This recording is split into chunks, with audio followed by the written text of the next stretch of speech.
It is Indiana in the morning on WCCS, always presented by First Commonwealth Bank. Time to be first. Our visit with Brandon Buckingham this morning from Accuweather, presented by Marcus and Mack, voted best law firm, best personal injury lawyer 3 years in a row, and the best of Indiana County contest. You can visit them online at marcusandmack.com. Brandon, it's not like I have you tucking out to the woodshed here, but I just had you on last week talking about a nice storm. Now you're throwing another one at us. Yeah, this is quite the active pattern we've been dealing with here early this February, and, expected to continue right through the middle of the month. And, unfortunately, bringing along more chances for those icy and snowy conditions here in the coming days. Well, we saw that last week, and over the weekend, I lost a huge part of a maple tree. And I think that's, we don't understand how heavy ice is when it coats a tree or a bush, but that stuff must be much, much heavier than we can even conceive of to snap off those branches so easily and bring trees down.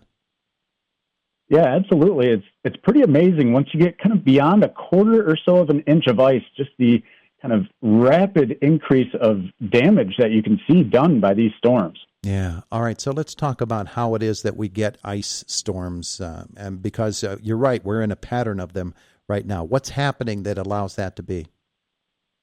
Yeah, so a lot of times with these ice storm setups at the surface, the lowest levels from the surface to about 1,000 feet, you actually get temperatures that are kind of lower than freezing, sub-freezing temperatures, and then warmer air above that is generally, in this case, kind of streaming northward from the Gulf of Mexico, coming northward, clashing with that cold air. So as that precipitation arrives and falls, it actually, starts as snow and ice pellets way up high in the atmosphere. As it falls down, it begins to hit that warmer layer and melt. And then just before it hits the ground, it kind of re-enters back into that frozen layer, still remaining as a liquid. But the ground being frozen, it can freeze right on contact. So it's kind of a very tough balance of how deep are those shallow freezing layers at the surface and the warm layer aloft to determine whether that could be freezing rain, sleet, or just plain snow. Now, last week when we got the ice and everything and the freezing rain, it followed up immediately with thunderstorms the very next morning. And that's odd at this time of the year, too. That's unusual for us. But what happens when we then get those thunderstorms? Yeah, so when that occurred, that was when the warm air advection, it fully won out. So it kind of routed out all that cold air at the surface. It was kind of preceding the advancing cold front, but you get a surge of warm air that kind of fills the whole column, and it becomes pretty unstable when it does that. So pretty impressive, the very dynamic storm system that can produce thunder and lightning. Yeah. Wow. Do we always get lightning when we get thunder? Well, I think there might be a song about that somewhere, but the lightning does have to occur to have thunder. Well, go ahead if you want to sing it. We would appreciate that. I was just watching a Fleetwood Mac concert yesterday, and your brother Lindsey Buckingham was singing there. So if you wanted to break into song, we'd understand. Brandon, you mentioned this is a pattern that we're in. What determines patterns, and when do you foresee us breaking out of this one? Yeah, so this pattern that we're in is a very progressive pattern, a very quick kind of west to east. These storms are in quick succession coming off the Pacific Ocean and quickly just zipping right through the United States. And unfortunately here for about the next week or two, this looks to be about the general regime. We're on the order of 1 to 3 days that we could be talking about the next storm system kind of hot on the heels of its predecessor. That's interesting you say that, because I'd heard that earlier. It's coming at us in waves, just like on the ocean. Here comes another wave of this stuff. And so this might not be the last time we see this icy pattern, huh? Unfortunately, that's correct. Even kind of looking into the longer range, we have our first storm system kind of skirting mainly off to our south today, but again, quickly following behind that as we progress, later into the day, Wednesday, and into Wednesday night. Luckily, this one won't last too long, but again, another chance of ice that could change over to rain, and then a kind of brief reprieve here late week. But then once we progress towards the weekend, we could be talking about yet another storm system that, for Saturday and Sunday could definitely be leading to some travel impacts, and we may be talking about the return of some of that Arctic air as we progress towards next week. Yeah, that's really interesting. Saturday and Sunday, you're talking temperatures probably mid-30s, maybe even upper 30s, and rain both of those days, and with temperatures in that range. And then Sunday night, a low temperature of 9 degrees and gets really icy. With all that moisture on the ground, that could make it really, really challenging to drive next week, huh?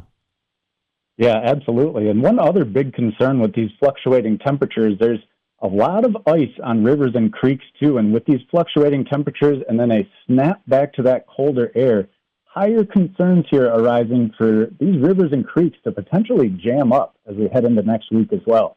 Yeah, we're seeing along some of our creeks around our area big, huge chunks of ice on the banks. So that broke up okay, but when you get that freeze thaw, there's the real possibility that you could be headed for some trouble with flooding too. So there you go. Welcome to winter in Pennsylvania. We ought to be used to it by now, Brandon, but that doesn't make us happy about it, does it? Yeah, it's kind of a snap back to reality. The last few years, it seems like we've kind of skirted by a little bit with nothing too severe, but boy, we are really paying for it this year. Well, that being the case, let's look ahead for the rest of the month of February and into the month of March. I don't know if the patterns work out that way, that you can look that far into the future with great confidence. But what for you and your practiced eye, what does it look like for us for the rest of these of the winter, the next 6-8 weeks? Well, at least taking a look through the rest, at least the month of February here, there aren't a whole lot of signs of very notable warm-ups as we progress, at least through kind of weeks 1 to 2 and 2 to 3. I do believe once we get into the month of March, we may finally begin to see a few more tastes of spring as we finally climb out. At least I can at least say for certain, at least the days will be a little bit longer. Mm-hmm. We'll see a little more sunshine out there. But again, winter is going to be reluctant to go anywhere. I think at least for the next 2 to 3 weeks, there are some signs once we head into March that we may finally be in for a taste of spring. Well, there you go. Now, we do head into Indiana County, of course. When you do that, you know that you're going to have higher elevations going to much, much lower elevations. That changes the weather, say. So there's Blairsville sitting at the bottom of Penview Mountain, and the people at the top of the mountain, they're having a whole different kind of day sometimes, aren't they? Oh, absolutely, yes. If you're traveling from, say, Indiana, PA over to I-99, you could see a slew of different weather activities here over the next few days. Yeah, nobody wants to go through Evansburg because it's always a whole different world in which you're entering there. So yeah, that's the way that it is this time of the year, and Brandon Buckingham has been explaining it to us. When you look across the nation and what the world is, or the nation is experiencing, and the weather patterns across the Midwest, they're looking at some really heavy snows going there. How did we avoid that in our area? Yeah, so with this next storm over the weekend, we will still deal with some impacts. Again, it's kind of the front edge of this storm that could bring some icing concerns, like I had mentioned. Or actually, sorry, not this week. I'm getting my storms mixed up here. This would be later Wednesday into Thursday that we could deal with this one. But meanwhile, on the backside of this storm system, that will be where the cold air is entrenched in. And yes, a pretty potent storm system working its way from the central southern plains tonight through tomorrow, and then the Midwest and northern Great Lakes, and mainly north of the eastern Great Lakes. So up in Canada, between Wednesday and Thursday before that storm system lifts off. But yeah, could see a very good swath of 6 to 12 inches spanning from, let's say about central northern Kansas all the way through, about lower central Michigan, that we could see pretty hefty snowfall totals. Yeah. All right, Brandon. Well, pack a sandwich because you might not be going home for a while. Absolutely. We are locked in, and we are staying busy here in the weather department. Good deal. Good deal. Brandon Buckingham from Accuweather, thanks so much for spending some time with us again today. Absolutely. Thank you. Have a great day. And you too. It's Indiana in the Morning on WCCS 101.1 FM, AM 1160, WCCSradio.com.